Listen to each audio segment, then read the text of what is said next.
بسم اللہ الرحمن الرحیم نحمده ونصلی علی رسولہ الکریم اما بعد فقد قال اللہ تبارک و تعالی فی القرآن المجید والفرقان الحمید اعوذ باللہ من الشیطان الرجیم بسم اللہ الرحمن الرحیم وَهُوَ الَّذِي يَتَوَفَّاكُمْ بِاللَّيْلِ وَيَعْلَمُ مَا جَرَحْتُمْ بِالنَّهَارِ ثُمَّ يَبْعَثُكُمْ فِيهِ لِيُقْضَىٰ أَجَلٌ مُّسَمًّى ثُمَّ إِلَيْهِ مَرْجِعُكُمْ ثُمَّ يُنَبِّئُكُمْ بِمَا كُنتُمْ تَعْمَلُونَ صدق اللہ العلی العظیم۔ بزرگوں اور عزیز دوستوں، سورہ انعام کی آیت نمبر 60 میں نے تلاوت کی ہے۔ اللہ پاک فرماتا ہے وَهُوَ الَّذِي يَتَوَفَّاكُمْ بِاللَّيْلِ، وہی ہے جو تمہیں رات کو موت دیتا ہے۔ موت سے مراد یہاں پہ نیند ہے۔ وہی ہے، وہی ذات ہے، وہی اللہ ہے۔ لفظ اللہ آیت میں نہیں ہے، اللہ ہی مراد ہے۔ وہی ہے جو رات کو تمہیں وفات دیتا ہے۔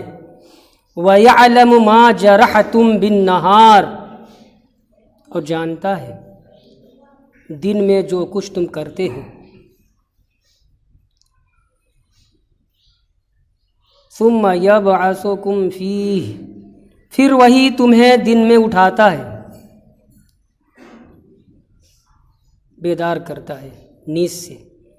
تفسیر جیسا کہ آگے آئے گی۔ ثم یبعثکم فیہ، پھر وہی تمہیں اس میں یعنی دن میں بیدار کرتا ہے۔ لیقضی اجل مسمی، تاکہ متعینہ مدت پوری کی جائے۔ ثم الیہ مرجعکم، پھر اسی کی طرف تمہارا پلٹنا ہوگا۔ ثم ينبئكم بما كنتم تعملون، پھر وہ تمہیں بتائے گا، پھر وہ تمہیں خبر دے گا۔ بما كنتم تعملون، ان چیزوں کی جو تم کرتے تھے۔ آیت کا ترجمہ میں نے کیا، آئیے تفسیر میں کہتے ہیں وَهُوَ الَّذِي يَتَوَفَّاكُمْ بِاللَّيْلِ، تفسیر ہے اے یقبض ارواحکم اذا نمتم باللیل۔ قرآن کہتا ہے وہی ہے جو تمہیں رات کو وفات دیتا ہے۔ کیا مطلب؟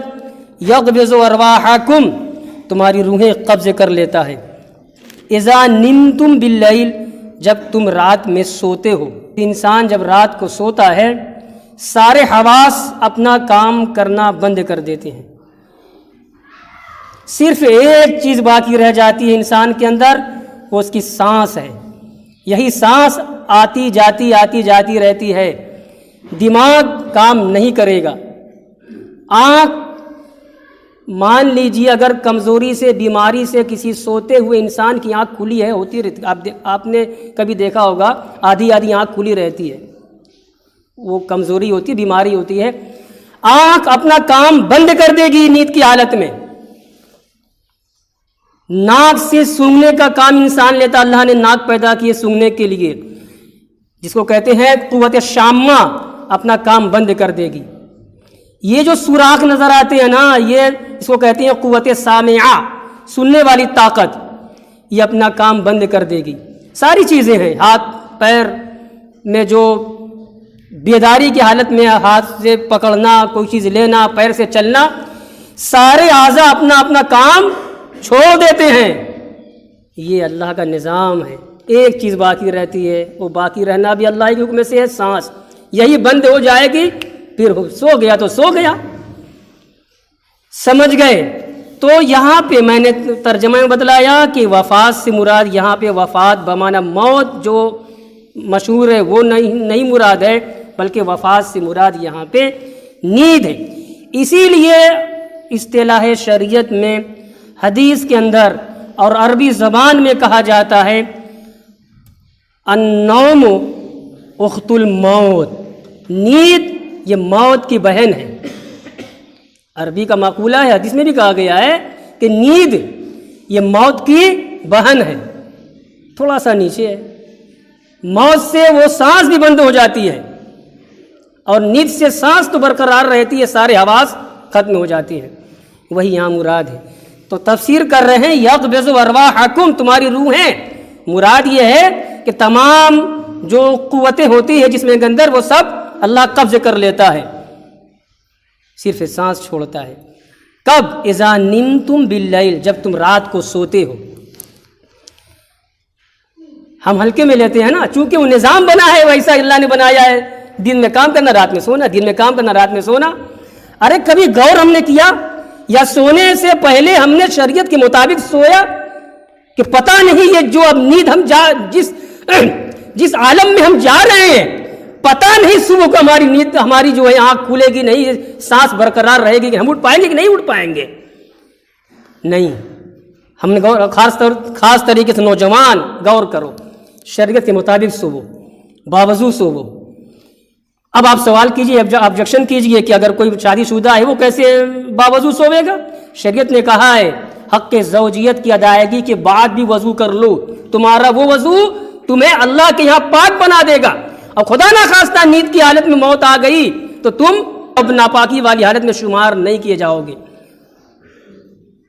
ہاں، اس وضو سے ہم نماز نہیں پڑھ سکتے رات میں اٹھ کر کے، سمجھ گئے نا؟ دائیں کروٹ پر سوئیے، ہاتھ ایسے رکھ کے سوئیے، یہ اللہ اللہ کا ورد کرتے ہوئے سوئیے، جو بھی قرآن کا حصہ یاد ہے، چند آیتیں یاد ہے پڑھ لیجیے، یہ سب بتلایا گیا ہے۔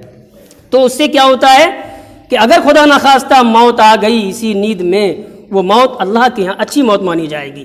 آگے کیا ہے آیت کا آگے کا حصہ؟ وَيَعْلَمُ مَا جَرَحْتُمْ، اور جانتا ہے جو کمائی تم نے کی۔ جرحتم کی تفسیر کر رہے ہیں کسب تم، جو کمائی کی، جو تم نے کمایا، یہ کمانا رزق کے اعتبار سے ہو یا اپنے کسی اچھے برے عمل کے اعتبار سے ہو، جو کچھ بھی ہم نے تگ و دو محنت دوڑ دھوپ کیا ہے نا، کام کیا، کمائی کی، محنت کی، سب مراد اللہ تعالیٰ جانتا ہے۔ وَيَعْلَمُ مَا جَرَحْتُمْ بِالنَّهَارِ، دن میں تم نے جو کچھ کمائی کی، جو کچھ کام کیا، اللہ جانتا ہے۔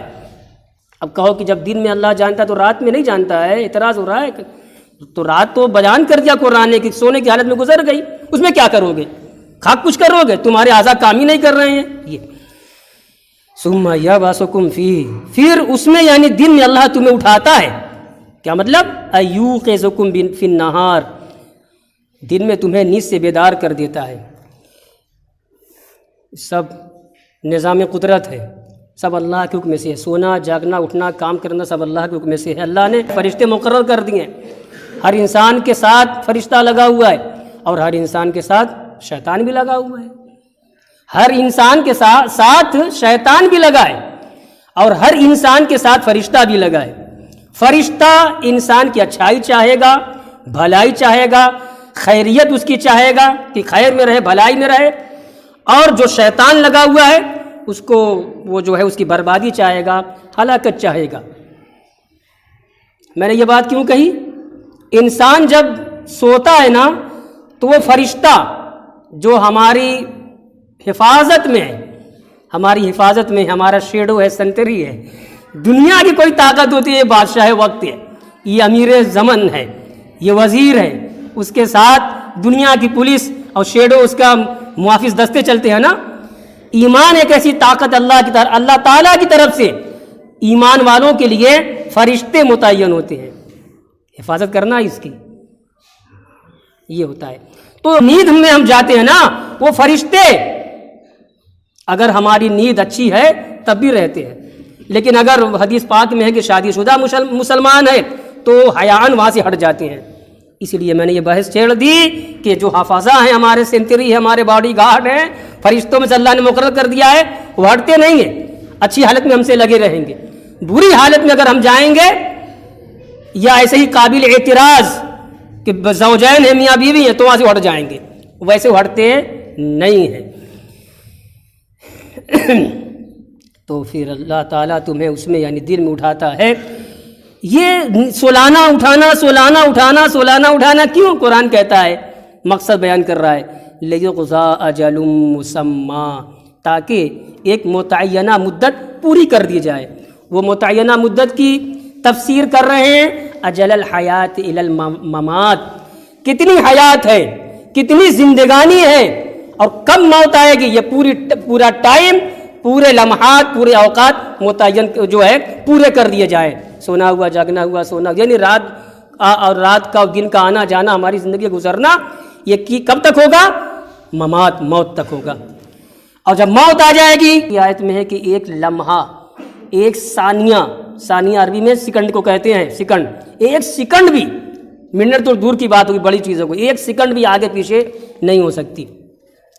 آگے کہتے ہیں تفسیر میں یرید استیفاء العمر علی التمام، اللہ کے کلام کا مقصد یہاں یہ ہے کہ عمریں بالکل مکمل ہو جاتی ہے اسی طریقے سے، رات اور دن سے، اور جب مکمل ہو گئی موت آ جائے گی۔ ثم الیہ مرجعکم، پھر اسی کی طرف، اللہ ہی کی طرف تمہارا پلٹنا ہوگا، فی الآخرہ، آخرت میں۔